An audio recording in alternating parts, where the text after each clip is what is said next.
नमस्कार, आप देख रहे हैं एमसीडी न्यूज़। आपको धार्मिक स्थलों की यात्राएं कराने का सिलसिला जारी है। आज इसी क्रम में हमारी टीम आ पहुंची है कानपुर के पनकी मंदिर में।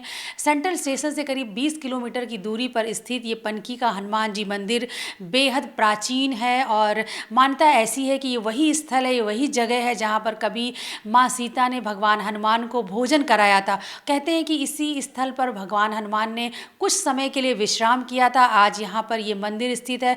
कुछ लोग बताते हैं कि ये मंदिर 400 वर्ष पुराना है या 500 वर्ष पुराना, लेकिन रामायण में जरूर इसका जिक्र मिलता है। ये वही जगह है जहाँ पर माँ सीता ने भगवान हनुमान को भोजन कराया था।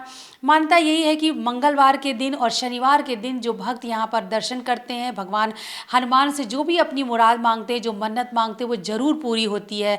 आज हम बात करेंगे पनकी मंदिर के महंत आचार्य कृष्णदास जी से, जो हमें मंदिर के पनकी मंदिर की जो पौराणिक महत्व है उसके बारे में बताएंगे और हनुमान जी की यहाँ पर दर्शन करने की क्या आस्था है, क्या मान्यता है, उसके बारे में भी बताएंगे। और एक और अहम बात जो हमारा आचार्य कृष्णदास जी ने बताया कि आखिर शनिवार या फिर मंगलवार को भगवान हनुमान के सामने समक्ष बैठकर सुंदरकांड का पाठ करने से किस तरह के फल की प्राप्ति होती है। यानी अगर लोग 40 दिन के लिए सुंदरकांड का पाठ करते हैं और किस विधि से करना चाहिए, अगर वो एक सही विधि के द्वारा हनुमान जी का 40 दिन तक अगर सुंदरकांड का पाठ किया जाता है, आप अपने घर में बैठ के भी कर सकते हैं, लेकिन अगर आप मंदिर परिसर में करते हैं तो किस तरह के फल की प्राप्ति होती है, ये हमें आज पनकी मंदिर के आचार्य कृष्णदास जी ने बताया। महंत जी, सबसे पहले ये बताइए कि हम लोग आज ये पनकी मंदिर के इस प्रांगण में बैठे हुए हैं। हनुमान जी की बड़ी कृपा है। आप सबसे पहले बताइए कि पनकी वाले हनुमान जी की क्या विशेषता है, क्या खासियत है, क्योंकि न केवल कानपुर बल्कि पूरे देश में पनकी वाले बाबा की बड़ी महिमा मानी जाती। क्या महिमा है, क्या खास बात है? बहुत बहुत साधुवाद। बहुत बहुत हनुमंत नगरी में, हनुमंत लाल के दरबार में एमसीडी चैनल के माध्यम से आप दरबार में उपस्थित हुए हैं, उसके लिए मैं महंत कृष्णदास आपका कोटि कोटि नमन करता हूँ, वंदन करता हूँ। साथ ही हनुमंत लाल की महिमा एक अनंत निराली है। पनकी दरबार है, यहाँ तो यही है कि जो कोई सच्चे मन से आवे उसका बेड़ा पार है। आपकी भावना, आपकी स्थिरता, आपकी मधुरता, आपकी सरलता हनुमान जी के चरणों में संलिप्त होनी चाहिए। आपके भाव उनके प्रति समर्पित हैं तो निश्चित है हनुमंत लाल जी के दर्शन करने के बाद आपका जीवन कृतार्थ हो जाएगा, आपका मार्ग सतमार्ग की ओर प्रस्थान करने लगेगा। अच्छा, ये पनकी वाले वैसे देश भर में तमाम सारे हनुमान जी के मंदिर हैं, जो पनकी के हनुमान बाबा हैं, क्या इनका इतिहास है, क्या महत्व है इनका? जे हमारे हनुमंत लाल जी पनकी दरबार के एक तो पंचमुखी हैं, इनके पंचमुख हैं। ऐसे देवता आपको कहीं बिरले ज़्यादातर मिलेंगे ही नहीं। और ये पनकी के दरबार के हनुमान जी ये देवी का स्वरूप है, देवी के स्वरूप में ये हैं, देवी के स्वरूप में ये हैं। और इनका 3 बार जब सुबह मंगला आरती होती 5 बजे, तो कभी आप पधारे देखें तो इनके दर्शन का अलग आपको लाभ मिलेगा। 2 बजे मंदिर, 12 बजे भोग लगने के बाद विश्राम में भगवान जी हनुमान जी चले जाते हैं। 2 बजे पुनः मंदिर खुलता है, आरती होती है, तब उनका विग्रह में खड़े होकर देखिए, तब उनका दूसरा रूप मिलेगा। और रात्रि जब 10 बजे मंदिर बंद होता है, आरती होती है, तब उनका तीसरा रूप आपको दर्शन करने को मिलेगा। ये 3 बार आरती होती है? हाँ, 3 बार होती है। एक सुबह 5 बजे होती है, फिर दोपहर के 2 बजे और रात्रि के 10 बजे। अच्छा, आपने बहुत खास बात बताई है कि ये देवी स्वरूप में ऐसा कहीं नहीं देखा गया। क्या इसके पीछे कोई कहानी है, कोई रहस्य, क्या मान्यता क्या है? अब ज़्यादा तो इस विषय में, चूँकि हनुमंत लाल जी हैं कलयुग के अष्ट देवताओं में, इन्हीं का केवल एक नाम आया है। अष्ट सिद्धि 9 निधि के दाता, असवर दीन जानकी माता। तो हनुमंत लाल जी अनन्य भक्त हुए भगवान राम के। श्री राम राम रघुनंदन राम राम, श्री राम राम भरता गज राम राम, श्री राम राम रण करकस राम राम, श्री राम राम शरणम वो राम राम। भगवान राम के जब ये अनन्य शिष्य भक्त हुए तो हनुमान जी से भगवान राम ने पूछा कि इतनी सेवा करने के बाद मुझसे क्या प्राप्ति की कामना करते हो। हनुमान जी ने इनको दंडवत प्रणाम करके कहा कि आपकी कृपा हमारे ऊपर हो जाए। तो उन्होंने इन्हीं को ही केवल शिष्य को, मतलब हनुमान जी को भगवान राम ने अष्ट सिद्धियाँ की उपाधि दी है। अष्ट सिद्धियाँ और किसी को आज तक प्राप्त नहीं।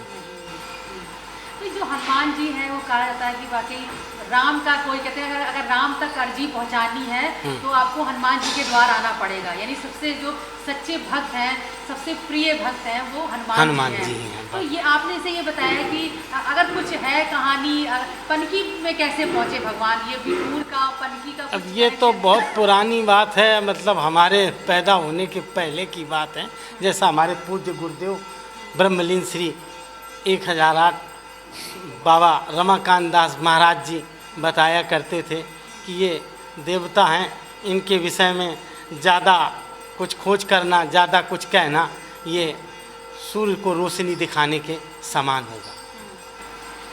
अच्छा ये बताइए, जो आपने कहा कि पंचमुखी हनुमान है यहाँ पर पनकी में, तो पंचमुखी हनुमान के दर्शन करना, उनकी पूजा करना कितना भक्तों के लिए लाभप्रद होता है, क्या खास होता है? एक उसमें एक सीधी सी बात है कि सच्चे मन से जो कोई आवे उसका बेड़ा पार है।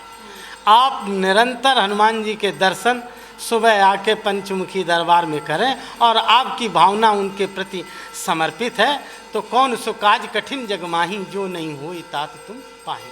आपने जो मन में अपनी कल्पना की है, ये पनकी के हनुमान जी आपकी उस कल्पना को साक्षात्कार करेंगे और उसे पूरा करेंगे। आपने एक प्रश्न उसमें रखा कि सुंदरकांड का पाठ क्यों किया जाता है। सुंदरकांड स्वामी गोस्वामी तुलसीदास जी के द्वारा रचित रामचरितमानस है। रामचरितमानस का पूरा निचोड़ ही सुंदरकांड में है। सुंदरकांड का आप पाठ करें और पाठ करने के बाद आपको जो है सब कुछ हनुमान जी से प्रार्थना करें तो सब कुछ आपको प्राप्ति हो सकती है, जैसी आपकी भावना हनुमान जी के चरणों के प्रति समर्पित है।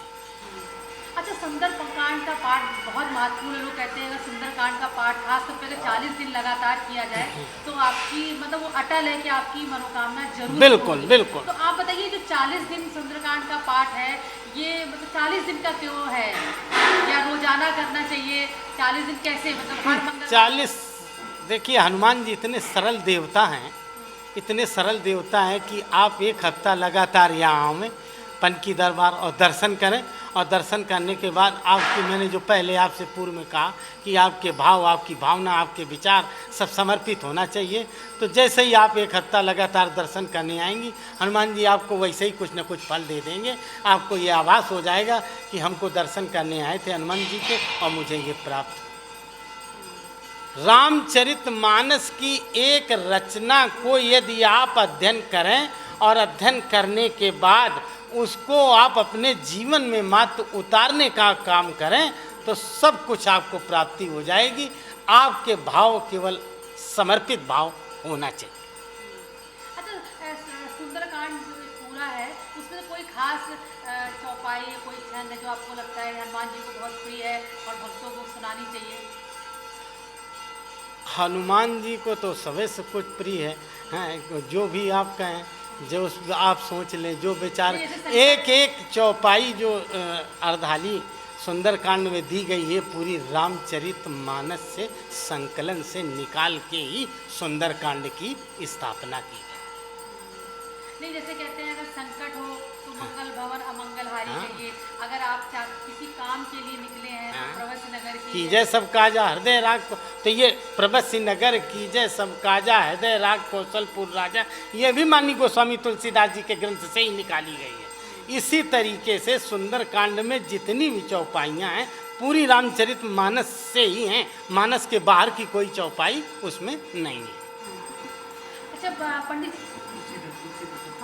पंडित जी बताइए, एक सुंदरकांड का पाठ जैसे कहते हैं ना, हनुमान जी की पूजा बहुत शुद्धि के साथ, बहुत पवित्रता के साथ में करना चाहिए। तो अगर कोई उसका कोई नियम है सुंदरकांड का पाठ करने से पहले, करने के बाद, कोई शुद्धता को लेकर किस तरह बैठना चाहिए, क्या कुछ वो आप बताइए। देखिए, सुंदरकांड के पाठ करने को अमूमन प्राय लोग जो है सुंदरकांड की पुस्तक ले लेते हैं और बैठ जाते हैं, पूजन करने लगते हैं। सुंदरकांड के पाठ करने का हमारे जैसा हमको गुरुजी ने हमारे बता के गए हैं कि शुद्ध आसन पे बैठ के हनुमान जी का स्मरण करके और एक छोटे से पात्र में देसी घी का एक दीपक जला के, और जैसे आपने कहा मंगल भवन या मंगल हारी द्रवंशु दशरथ अजर बिहारी, प्रत्येक चौपाई और दोहा के पीछे एक ये मन में अपना संकल्प ले लें और उस संकल्प लेके और उसको पहले पढ़ें और इसके बाद फिर सुंदरकांड का पाठ करें, और बगैर उसके सुंदरकांड अधूरा माना जाता है। ये तो जो भी दोहा लेके जब आप चलेंगे तो उसका स्मरण करेंगे तो निश्चित है कि 40 दिन का जो कह रही हैं आप, आपको निश्चित सफलता का मार्ग प्राप्त। अच्छा, सुंदरकांड का पाठ करने के मतलब क्या रोज कर 40 दिन रेगुलर करना चाहिए या सिर्फ मंगल और शनिवार को करना चाहिए? नहीं, अब जैसे एक अनुष्ठान होता है किसी चीज़ का, तो कोई चीज़ प्राप्ति करने के लिए आप जो है पूजा करती हैं, और वैसे तो यह है कि व्यक्ति शुद्ध है और समय है और विचार, सारी बात खेल जीवन में विचारों का है। हमारी भावना, हमारे विचार हमारे सकारात्मक हों, हम समर्पित के भाव हमारे अंदर हों, तो फिर वही मैं कह रहा हूँ कि हनुमान जी ने हनुमंत चालीसा में लिखा है कि कौन सो काज कठिन जगमाई जो नहीं होए तात तुम पाए। आपके भाव समर्पित हैं तो भगवान के दर्शन निश्चित होंगे आपको, और जब भगवान के दर्शन होंगे तो आपकी जो मनोकामना है उसकी पूर्ति हो। अच्छा, सुंदरकांड के पाठ के दौरान कौन सा भोग ऐसा लगाना चाहिए जो हनुमान जी को बहुत पसंद है? हनुमान जी को तो बेसन का लड्डू प्रिय है, बेसन का लड्डू हनुमान जी का प्रिय है, और पुआ, हाँ आटे का भी। हाँ हाँ जी जी। अच्छा, कहते हैं उनको लाल फल बहुत पसंद है, लाल सेब या लाल फूल चढ़ाना चाहिए, ऐसा है? लाली तेरे लाल की चित देखूं तो लाल लाली देखन मैं गया तो मैं भी हो गया लाल। हनुमान जी ही लाल हैं, हनुमान जी के बदन पे सिंदूर चढ़ता है, वो भी लाल चढ़ता है, तो उसका लाल का तो विशेष महत्व है। हाँ, अब बाकी अपनी भावना का महत्व है। हम अपनी भावना से हनुमान जी को, हम तो, हमारा इस संदर्भ में ये कहना है कि हम पूजा करें, हम अर्चना करें, हम भोग बनावें, हमारे भाव उस भोग और पूजा के प्रति समर्पित होना चाहिए। जब हमारे भाव समर्पित होंगे तो निश्चित है हम जिस फल को चाहते हैं वो मुझे प्राप्त होगा, और हम जब हमारे भाव ही समर्पित हैं तो वो हम जो कार्य करेंगे उसमें हमारी निष्ठा होगी, हमारी लगन होगी, हमारी आस्था होगी, हमारा विश्वास होगा। जब हम अपने विश्वास को कायम करने के लिए अपने पे अड़िग रहेंगे तो कौन सो काज कठिन जगमाही जो नहीं हुए तात तुम पाए। अच्छा, ये सुंदरकांड करने का कोई वैसे तो आपने कहा कि 24 घंटे भगवान के लिए आप किसी भी समय करें, लेकिन फिर भी अगर आप हमारे भक्तों को कुछ सलाह देना चाहें कि क्या समय होना चाहिए, सुबह शाम कोई ऐसा समय होना चाहिए, कोई ऐसी दिशा होनी चाहिए जहाँ बैठ के आप हनुमान जी की आराधना करें? अब हम तो ये है कि भगवान की सब चारों दिशाएं हैं, लेकिन सन्मुख होए तुलसीदास जी ने से की रामचरितमानस से ये निकाला गया है, और ये सुंदरकांड में दोहा नंबर पे अर्जित है कि सन्मुख होए जीव में जबहीं और जन्म कोटि अज्ञास तबहीं। भगवान के सम्मुख जाने पर, प्रतिमा के सम्मुख बैठ के हम सुंदरकांड का पाठ करें तो निश्चित है हमें सफलता का मार्ग प्राप्त होगा और हमारे जीवन का मार्ग प्रशस्त होगा, और हनुमंत लाल की रक्षा होगी, और हमारे ऊपर वो हमारे कुटुंब की रक्षा करेंगे। ऐसा संदेश आपके चैनल के द्वारा सारे प्रदेश और भक्तों में पहुंचाना चाहता हूं। जय श्री राम, जय हनुमान, जय श्री राम। सुंदरकांड का पाठ करने के लिए जैसे कुछ भक्तों के पास होता है ना कि रोज़ सुबह काम के लिए निकलते हैं, तो कोई ऐसा है कि सुबह या शाम का कोई वक्त? बिल्कुल, कहीं ऐसा कोई प्रतिबंध नहीं है, बशर्ते ये सुबह को ही क्यों महत्व दिया जा रहा है वो मैं बता रहा हूँ कि जैसे व्यापारी हैं, सर्विस वाले हैं, नौकरी वाले हैं, रोज़मर्रा का काम करने वाले हैं, तो जब सुबह भगवान की पूजा वूजा करके निकल जाते हैं अपने काम और व्यवसाय में धनोपार्जन के लिए, तो बीच में कुछ खा पी लेते हैं। तो जब मन पवित्र होता है तो आस्था हमारी प्रधान होती है। जब मन पवित्र होता है तो हमारी आस्था प्रधान होती है। जब आस्था हमारी प्रधान होती है तो उसका फल मुझे प्राप्त होता है। तो इसलिए सुबह का समय बेहतर है। जी अगर जी। दिन नहीं कर पा अब रहे जिनके पास समय नहीं है तो अपना वो शाम के घर में आते हैं, नौकरी भी कराए अपनी, और शाम के घर में आके नहा धो के साफ़ सुथरे कपड़े पहन के शुद्ध आसन लगा के हनुमान जी का देसी घी का दीपक जला के घर में भोग माताओं के द्वारा बना दिया गया उसको रख के सुंदरकांड का पाठ करने के बाद अपनी पुनः दिनचर्या में वापस आ जाते हैं। अच्छा, हनुमान जी की पूजा में, उनकी आराधना में तुलसी दल का कोई खास महत्व है?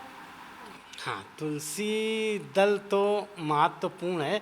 तुलसी दल को भोग में रख देने से वो भोग हो जाता है, और हनुमान जी का या देवी का या शंकर जी का जिसका भोग लग जाता है वो सारा भोग यदि किसी प्रसाद में मिला दिया जाता है तो सारी वस्तु प्रसाद का स्वरूप धारण कर लेती।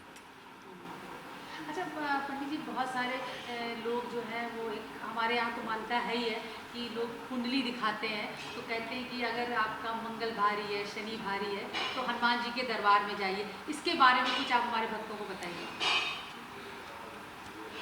मंगल दोष निवारण जो होता है, मंगल कहते हैं, आचार्य लोग कहते हैं मंगल दोष है, हनुमान जी के मंदिर में जाओ। मैंने एक पूर्व में बात करी थी कि संकट कटे मिटे सब पीरा, जो सुमिरे हनुमत बलबीरा।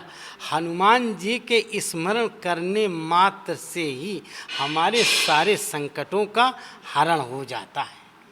इसलिए जो मंगल का दोष है, यदि हम निरंतर मंगलवार को हनुमान जी की सेवा और पूजा भावना से करेंगे तो निश्चित है ये हमारा दोष, मंगल दोष हनुमान जी ही काट देते हैं।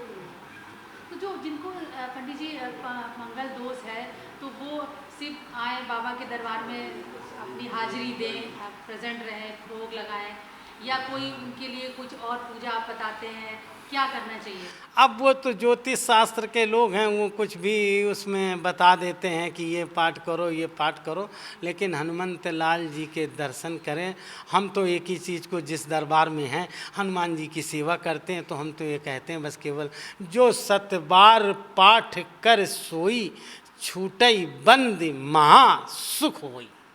हनुमान जी की हनुमान चालीसा का पाठ करने मात्र से हमारे सारे संकट छूटई, बंद महा सुख होई। बंद से मतलब हमारा व्यापार, बंद से मतलब हमारा स्वास्थ्य, बंद से मतलब हमारी आपदा की व्यवस्थाएं, और ये सब उसी से कट जाती।